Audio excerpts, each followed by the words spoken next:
in that, not the transition to the next step, despite the fact that there's a multiplicity of angles and a multiplicity of intervention that you had before, the recent report that you published in October about what's been happening in Gaza since October 23 is a departure, I would say, in two ways. One major way is that this time it was not commissioned by anyone, it was self-initiated. That was something new, at least totally new, or a radical novelty. I mean, you had sort of finagled that before, but this one was clearly self-initiated. And then the other thing is that the basis of human rights activism, to the extent that you still belong to it, is that it's usually you use an incident as a synecdoche, as a part for the whole of a whole situation. So what you explore is an incident and to show that a crime was committed there, but then that crime can be used to sort of illustrate, expose a larger situation. In this case, you sort of turn things around. It was not about exploring one incident, but exploring a huge multiplicity of incident in order to prove that, in fact, a genocide was happening. So the two questions would be, first, why, and how, and under what condition did you decide to sort of self-initiate that project? And also, when did you do it? I mean, when did you decide when, after not only October 7, but the beginning of the Israeli campaign, when was the turning point? Because I think you started off by doing your usual work, so to speak, by exploring what had happened at the Al-Hali hospital. But then you moved from that to doing this cartography. So why and when is the question.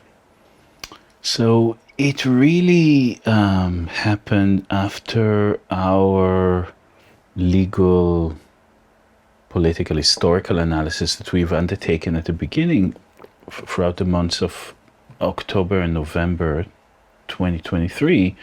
And it took us time. I mean, Rad Segal on the 13th of October says this is a text case. Rad Segal, he's an Israeli Holocaust scholar. Comes out with a very influential article, said the textbook case for genocide. On the 13th of October, on right? the 13th of October. We took a little longer, but not much longer, definitely not as long as Amnesty and Human Rights Watch or others, because we needed to kind of like understand what situation we are in. And by November, our analysis was that yes, this is what we are witnessing is a genocidal campaign against Palestinians.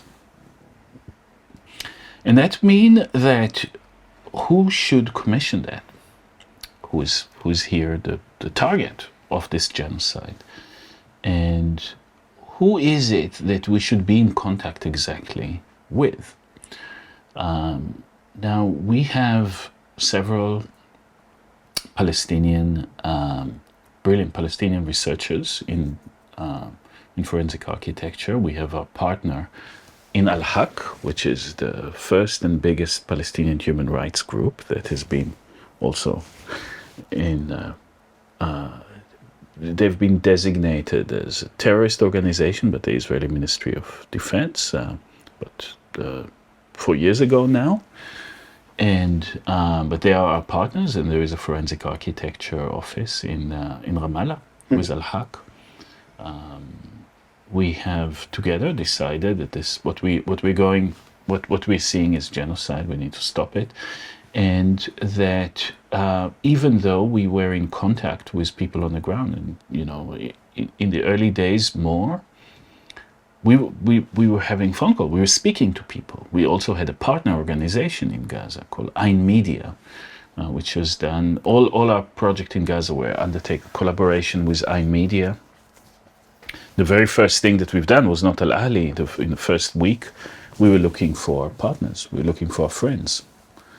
People were looking for them on the ground, and we were looking for them amongst hundreds of videos that we could see until we've learned something that we haven't yet put out. And then on the 22nd of October, the director of this organization, Rushdie al-Sarraj, who is the son of the Gaza's mayor, went to his father's home thinking it's safe and not understanding the transformation that was going on. And of course, his father's house was targeted, and he was murdered in there, protecting, lying on his daughter and his wife. So this is the first thing that we were doing, was not even in the field of human rights, was just effectively looking for friends and partners. We were all gutted, we were disoriented, we were in enormous pain and shock. And then slowly we have also decided that just being in contact with people, journalists are being targeted, people that were uploading things were being targeted. We thought it's too dangerous to actually take testimonies that are not already out in the public domain. So we did two things. One is that we understood that in this genocide, physicians, doctors, medical professionals are the witnesses, and that we would talk to, because they were going in and out. And a lot of physicians, before going to Gaza, were stopping by forensic architecture office and asking us, how do we collect evidence? And we did several kind of training sessions. We talked about it, and they were sending us things when they came out, and we were talking about, keeping the camera on, recording the audio, and rather than going with the camera to train the camera on things, just keep the audio on. We can do a lot with the audio. Just keep it on. It's also not so much data, and pragmatically it was much better. And it allows us to sync because of the audio signature of blasts, effectively, with different events. And the hospitals were at the center. The hospitals were being targeted, and physicians were being survivors, effectively. It was interesting because a lot of our work in conceptualization of the politicization of testimony came from kind of all the work that I've done for the Least of All Possible Evil, and with our common friend Ronnie Brauman on medical testimony, and the way in which medical testimony, particularly here in France with Doctors Without Borders, was kind of the hinge of a certain transformation in the human rights movement, in which physicians were not being neutral.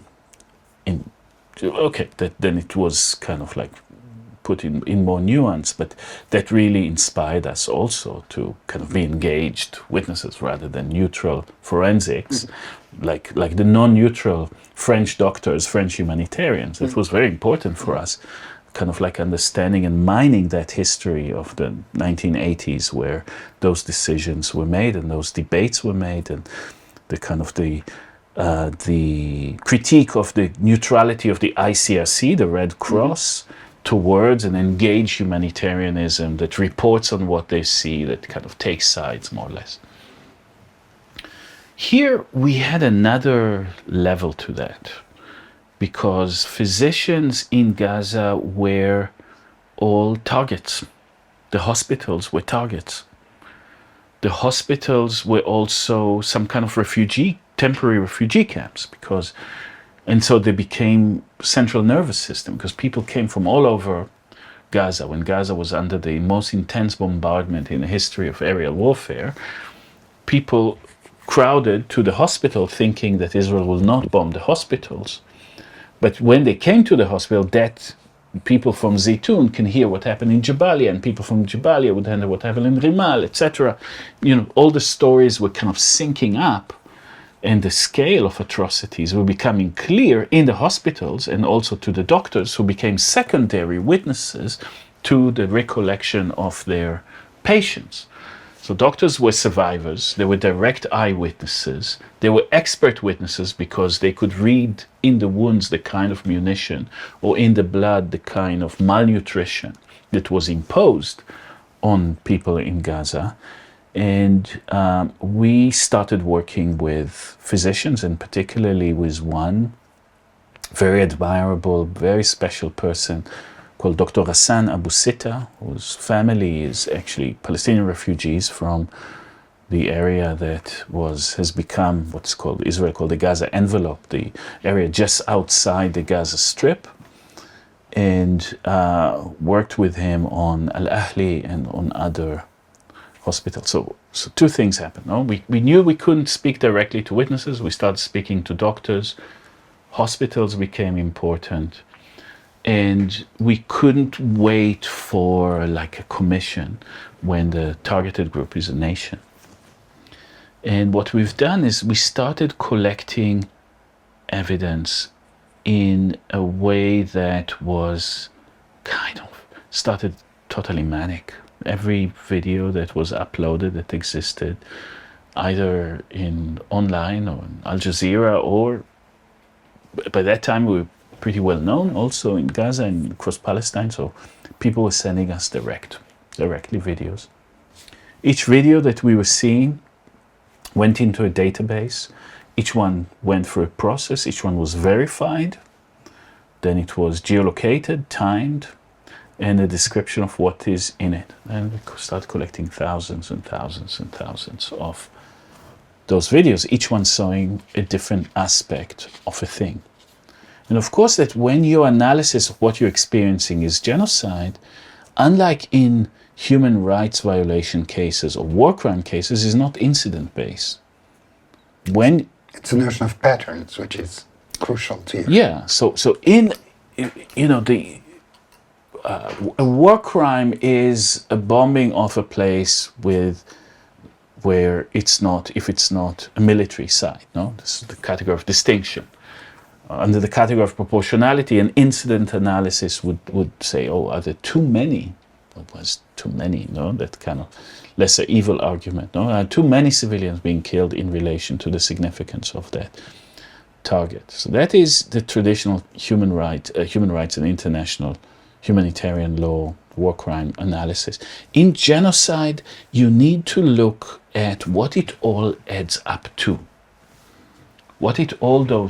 All those atrocities that are happening, do they add up to an image of a designed campaign for destruction under the special intent that genocide requires, the intent to destroy people in whole or in part, or any protected group in whole or in part? And the way to understand it is not really to just look at the evidence, but at relation between evidence. So, in fact, it's become a meta process. It's evidence about evidence. And you need to collect enormous amount of data points, but it's not each data point which matters, is whether a destruction of a field in Gaza is related to a destruction of a aid convoy happening at the same time, at the same space, joining together to aggravate famine.